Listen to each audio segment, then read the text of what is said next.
ఇవ్వాలని కూడా కోరుతా ఉన్నాం. అదే మాదిరిగా నా పక్కన చెల్లి భాగ్యం ఇక్కడే ఉంది.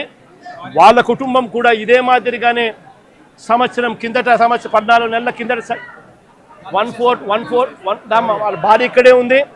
1/4/2025లో చనిపోయిన పెంటయ్యన్న కుటుంబానికి కూడా ఇదే ప్యాకేజ్ కూడా వాళ్ళకు కూడా వర్తింపచేసి వాళ్ళ కుటుంబానికి కూడా ఇదే మాదిరిగానే ఆదుకోవాలి అని చెప్పి రాష్ట్ర ప్రభుత్వానికి కూటమికి ఇద్దరికీ కూడా గట్టిగా వీళ్ళిద్దరికీ కూడా చెప్తా ఉన్నాం.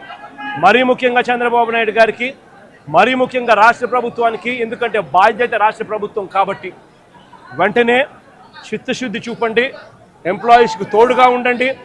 మీరు కూడా అసెంబ్లీలో వైఎస్ఆర్ కాంగ్రెస్ పార్టీ తీర్మానం చేసినట్టుగానే మీరు కూడా ప్రైవేటైజేషన్కు వ్యతిరేకంగా అసెంబ్లీలో మేము చేసినట్టుగానే తీర్మానం కూడా చేసి కేంద్రానికి పంపి ఇది జరగకుండా కూడా ఆపే కార్యక్రమంలో చిత్తశుద్ధిని కూడా చూపండి అని చెప్పి కూడా గట్టిగా వీళ్ళందరికీ కూడా కోరుతా ఉన్నాం.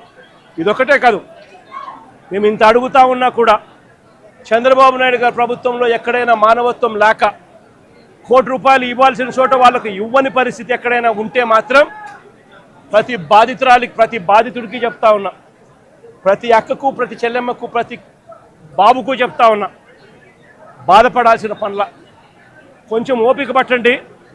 దేవుడి దయతో మన ప్రభుత్వం వచ్చిన వెంటనే 1 నెల తిరక్క మునిపే ₹1 కోటి రాష్ట్ర ప్రభుత్వం తరఫు నుంచి వీళ్ళకి ఇచ్చి ఆదుకుంటామని చెప్పి ఖచ్చితంగా చెప్తా ఉన్నాం. అందులో మీకు కూడా ఉంటారు తల్లి, అందులో మీ కుటుంబాన్ని కూడా ఖచ్చితంగా అది వర్తింపజేసేట్టుగా కూడా చేస్తామని కూడా చెప్తా ఉన్నా.